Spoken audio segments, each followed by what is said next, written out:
wabarakatuh. Waalaikumsalam warahmatullahi wabarakatuh. Halo. Hai. Apa kabar semuanya?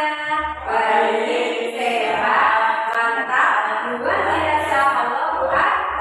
Alhamdulillah semua dalam keadaan sehat walafiat. Gimana nih kabarnya hari ini? Baik. Sehat. Baik, alhamdulillah. Ada drama nggak tadi di rumah? Alhamdulillah semua dalam keadaan sehat. Ke sekolah berangkatnya niat mencari apa? Ilmu. Karena kita niatnya mencari ilmu, apapun yang terjadi berangkat ke sekolah. Memang nggak tadi di sekolah? Enggak. Alhamdulillah. Alhamdulillah kenapa? Aman. Nah, untuk kali ini di pertemuan kali ini kita akan membahas materi tentang Quran hadis, yaitu tentang pengertian Al-Quran. Nah, di sini pengertian Al-Quran menurut para ulama dari ahli ulama India, Al-Quran memiliki beberapa definisi dan pemahaman tentang Al-Quran, baik dari segi etimologi atau terminologi. Beberapa pendapat tentang nama Al-Quran secara kebahasan antara lain adalah menurut Al-Indiyani, Al-Quran adalah bentuk kata benda, yaitu masdar dari kata kerja Quran, yang artinya apa itu artinya? Qira'ah artinya membaca. Dan dari kata Al-Quran bisa diartikan sebagai bacaan atau sesuatu yang dibaca. Adapun potongan bahan-bahan yang ditafsir itu adalah sebagai berikut. Misalnya, muqra'un Qur'ana bisa juga dibaca dengan yaqra'u Qur'an. Kata Al-Quran selanjutnya digunakan untuk menamai kitab suci yang diturunkan oleh Subhanahu wa Ta'ala. Anak-anak tahu nggak siapa yang menurunkan wahyu pertama? Wahyu diturunkan oleh Nabi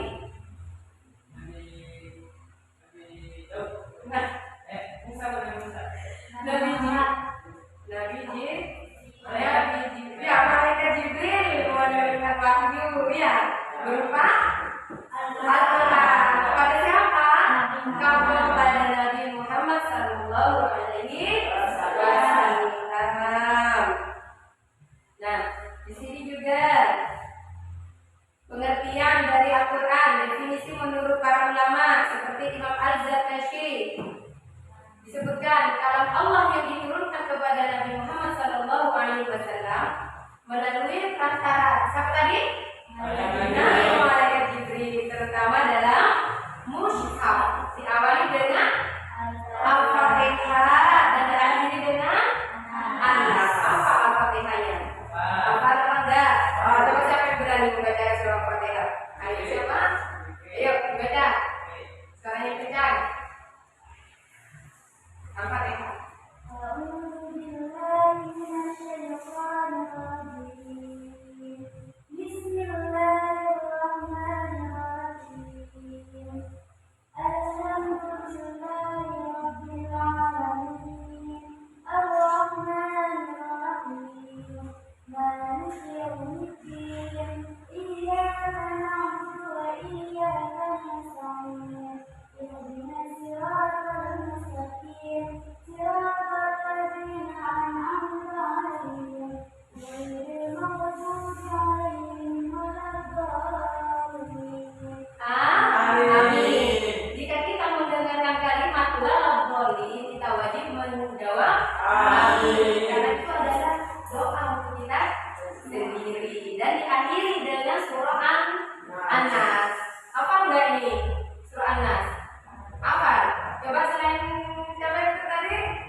Ayo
Semua pasti bisa ya, karena apa? Mental dan apa? Tidak punya mental dan ilangin dong, kita harus punya keberanian. Nah, yang kedua, menurut Imam Al-Syuyuti, kitab suci yang diwahyukan kepada Nabi Muhammad SAW, yang lafaznya dan maknanya berasal dari Allah untuk menjadi petunjuk bagi manusia hingga akhir zaman. Berarti Al-Quran ini bagi kita umat Islam, Al-Quran itu sebagai apa sih? Pedoman. Pedoman itu apa? Tujuan. Apa lagi? Terus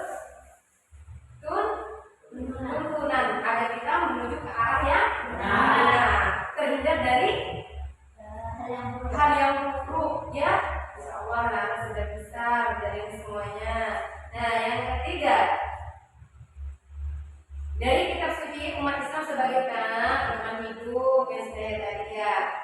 Nah, di sini nama Al-Quran itu sebutannya hanya tidak kitab Al-Quran saja, tapi Al-Quran memiliki nama-nama lain, beberapa nama-nama lain dari Al-Quran, yaitu Al-Kitab, terus apa lagi?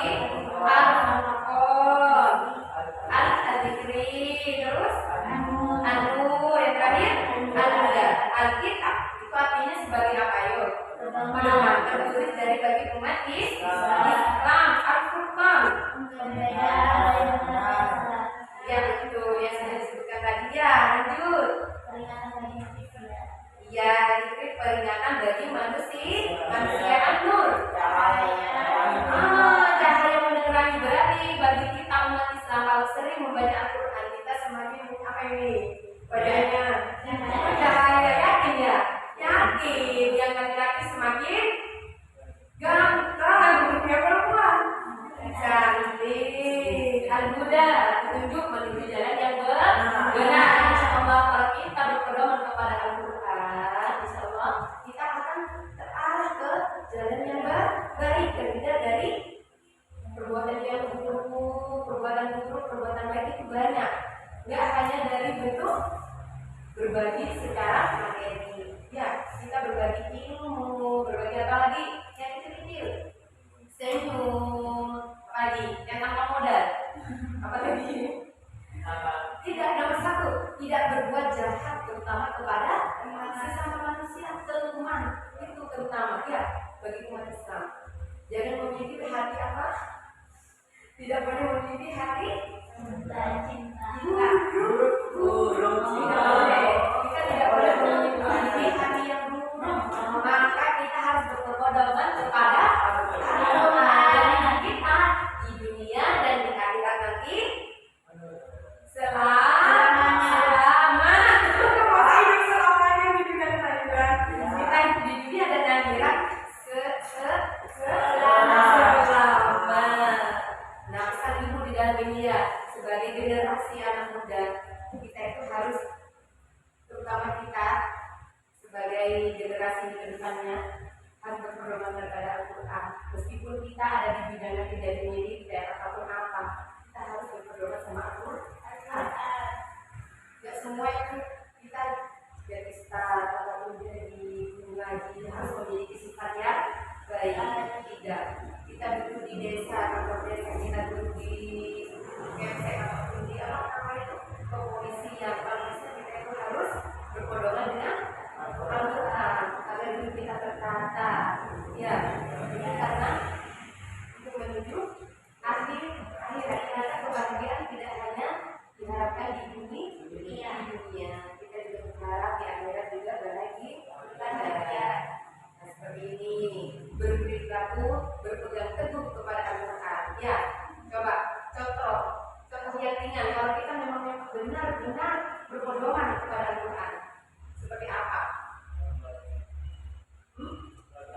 Membaca Al-Quran rutin dengan tartil. Sudah. sudah dilakukan. Alhamdulillah kalau dalam keseharian sudah anak-anak tidak lupa membaca Al-Quran walaupun hanya